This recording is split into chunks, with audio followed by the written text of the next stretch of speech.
asalaamaaleykum alors tey ma ñëw ak yow ci beneen cas limite boo xamante ni toujours c'est une forme indéterminée ñu gis comment lever l'indétermination donc pour fàttali la ci vidéo yi nga xamante ni ñoo jiitu vidéo bu ci nekk rek voilà gis nañ ci benn cas wu forme indétermination ak naka lañ koy lever donc bu dee xoola kooku li ma lay ñaan mooy soo paree bi nga dem nga xooli ko bu ko defee nga mën a gis cas yëpp bu ko defee devoir cas bu ñu la mënti tegal rek di nga mën a trouver incha allah te bépp limite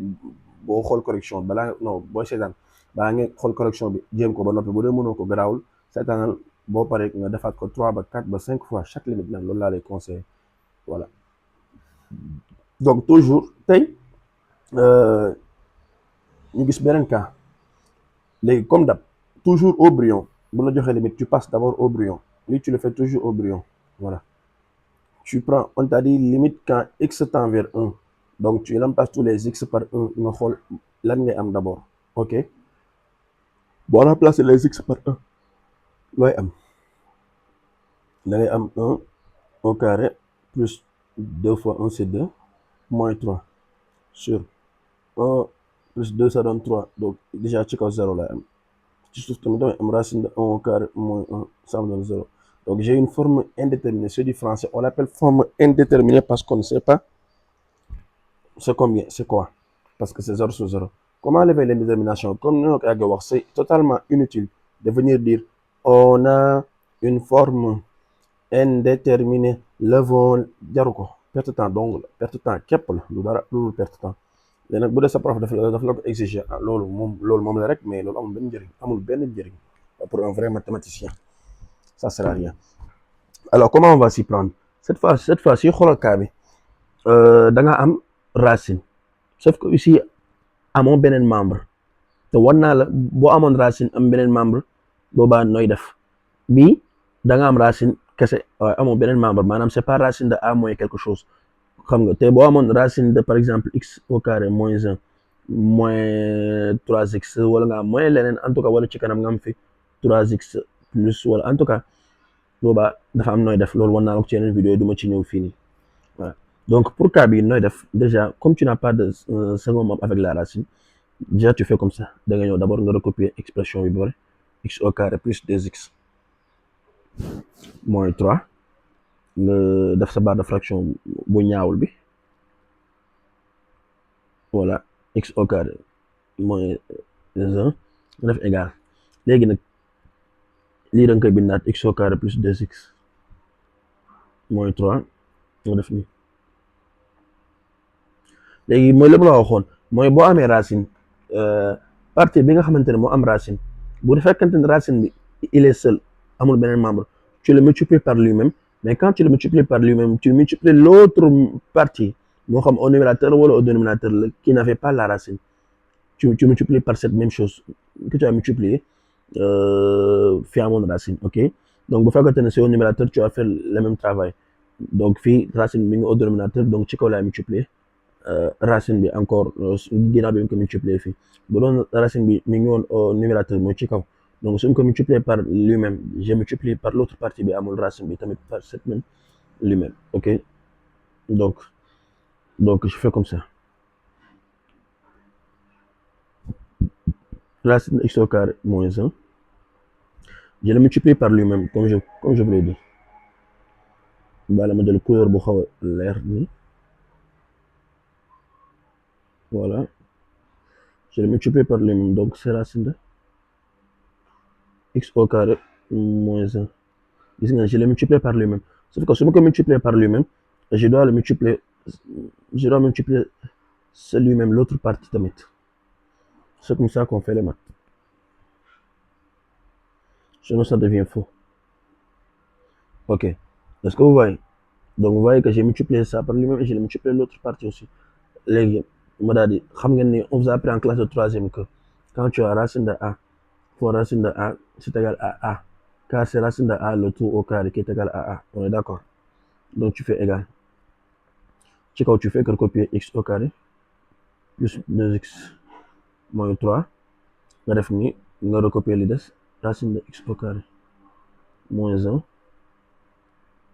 voilà barre de fraction après ici ça te donne x au carré moins 1 car tu as racine de a fois racine de a qui est égal à a c'est bon Or, on t'a dit que a au carré moins b au carré égale à a moins b facteur de a plus b. te yow xam nga ni x au carré moins 1 c'est la même chose que x au carré moins 1 au carré. Donc lii mën nañ ko xoolee comme étant a comme lii comme étant b. 1 au carré ak 1 c'est la même chose donc 1 mën nañ ko gisee comme étant 1 au carré, c'est bon. Donc mu daal di continuer donc lii mu daal di may jox mu def égal mu daal di bindaat li nekk ci kaw x plus 2x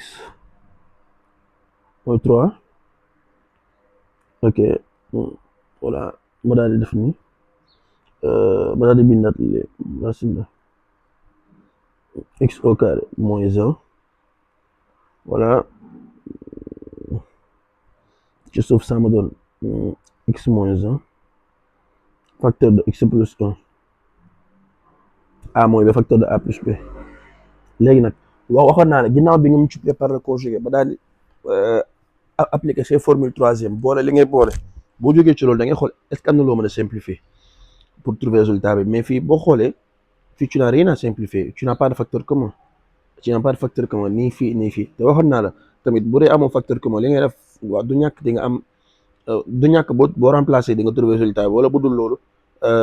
di nga am benn polynôme boo xamante ne ce n'est pas de degré 1 après nga daal di koy factoriser boo ko factoriser après di nga am ay facteurs communs yu feeñ nga mën leen simplifier donc fii j'ai un polynôme de degré 2 donc bàyyi dama factoriser ko su ma ko factoriser après ma daal di jéem a kii ne voilà. Maintenant au brouillon wala si tu veux lii mën nga ko bañ a def au brouillon tu fais à la ligne voilà pour un profil que yow triché woo li nga def mën nga ko tu prends ce polynôme que tu veux factoriser tu sais que ce polynôme là a pour racine 1. C'est logique. Pourquoi c'est logique? Ce polynôme là mais tu avais déjà vérifié ça ici au brouillon voilà bi ngay remplacer au brouillon mais tu avais remplacé ici par 1 non ba daa trouver 3 moins 3 mu jox la 0 ce qui veut dire que 1 est racine de ce polynôme là donc jarul trouver ay racine wala di def ay delta jaru ko jaru ko. Maintenant pour trouver l'autre racine bu ko defee nga mën a factoriser tu as plusieurs chemins mais quand jox la benn astuce bu gaaw comme c'est un polynôme de degré 2 on t'a appris en classe de premier que ça c'est un rappel baa ma def ko en rouge ou en violet on t'a appris que quand tu as un polynôme de degré 2 x1 fois x2 égale à c sur a ça on t'a appris ça mooy première racine multiplié par deuxième racine égale à la coefficient c voilà sur coefficient a. Donc ici tu as un polynôme de degré 2 a moins 1 c c'est moins 3 on est d'accord. Donc yow déjà tu connais une racine de ce polynôme te x1 c'est égal à combien? x1 c'est égal à 1 tu l'as trouvé. Donc tu vas appliquer cette formule, tu vas dire ici x1 fois x2 égale c que divise a sur a. Après donc tu fais point virgule, tu dis donc 1 moins première racine moins x1 tu remplaces pas sa valeur que multiplie x2 yow mu ngay 7 égale à c c'est moins 3 a c'est 1 donc moins 3 sur 1 jarul bind ok mais bàyyi la bind rek pour mu leer donc ce qui veut tout simplement dire que x2 égale à moins 3 on est d'accord. Donc là tu as trouvé l'autre racine. Comme tu as trouvé l'autre racine, maintenant ton formule de classe en classe de premier t'as dit que quand tu as les deux racines d'un polynôme de degré 2 pour l'équation de la forme factorisée tu dis c'est ça, c'est a facteur de x moins x1 facteur de x moins x2 on est d'accord. Ça aussi c'est une formule de la classe de première oui c'est en classe de première qu'on apprend ça. Boo amee ñaar racine polynôme de degré 2 pour l'équation de la forme factorisée tu écris le coefficient a devant la parenthèse après tu mets x moins la première racine facteur de x moins la deuxième racine c'est bon. Donc loolu lay appliquer donc ce qui veut dire que ici j'aurai quoi ce polynôme là x au carré plus 2x moins 3 ce polynôme c'est exactement égal à a facteur de a c'est 1 donc jaruma koy bind C'est égal à x moins x1. Première racine, mais c'était 1. Facteur de x moins x2. Sauf que x2 ici, c'est moins 3. Donc c'est x moins 3. Et ça me donne donc x plus 3. Vous comprenez? X plus 3. Est-ce que vous voyez? Bon, on a vérifier est-ce que Dieu bon, tu peux vérifier est-ce que moins 3 est une racine. Car au brouillon, toujours. Moins 3 est bel et bien une racine. Parce que, moins 3 au carré. D'exemple, moins 3 au carré. Plus 2 fois moins 3. Moins 3, li égal à quoi? Déjà, li ça me donne 9, n'est-ce pas? 9. Après, tu as ici quoi? Parce que tu as 3 au cas, ça donne 9. Là, tu as 2 fois 3, ça te donne 6. Donc ici, tu as moins 6, moins 3. 9, moins 9, égal à 0. Donc tu vois clairement que, voilà, moins 3 est bel et bien une racine. Donc, formule bien, déjà, pourquoi? Léegi nag formule ku ko xamul nag mën na sonal boppam di def ay delta delta b boo defee delta tu vas retrouver encore cette racine que tu avais déjà devant toi perte de temps gënul leer noonu wala nga gis ko xamante ne day nan day ordinaire ak yu mel noonu yëpp perte de temps donc la voilà xamal sa propriété première rek ñëw toog jàpp sa ñaam fa sa kanam aju yaa nga xam def ko yëfu nanti rek voilà donc du coup c'est bel et bien vérifié donc ma daal di ñëw léegi ma daal di reprendre liggéey bi xam fi laa yemoon donc expression bi je l'ai factorisé ma daal di ñëw fii donc ma bindaat expression bii ni kon ma ne x au carré plus 2x moins 3 moins 2x moins 3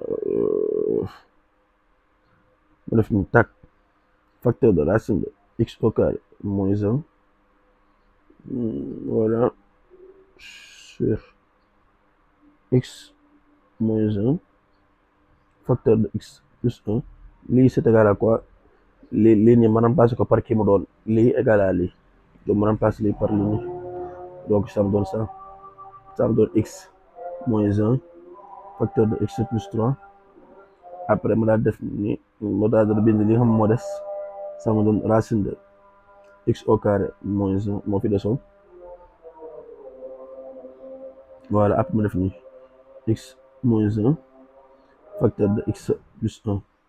est-ce que vous voyez bien léegi ma daal di simplifier là vous voyez que facteur commun feeñ na facteur commun moo nekk nii x moins 1 x moins 1 donc je pourrais les simplifier te comme produit la donc je peux bel et bien simplifier donc ma simplifie x moins 1 simplifie x moins 1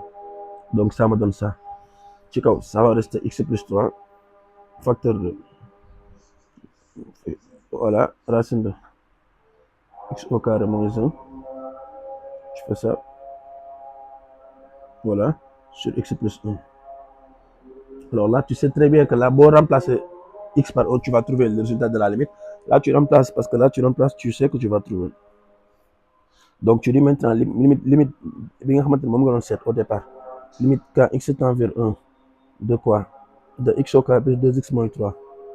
non de x au carré plus 2x moins 3 sur racine de x au carré moins 1 tu dis que cette limite là c'est égal à quoi limite quand x tend vers 1 de x plus 3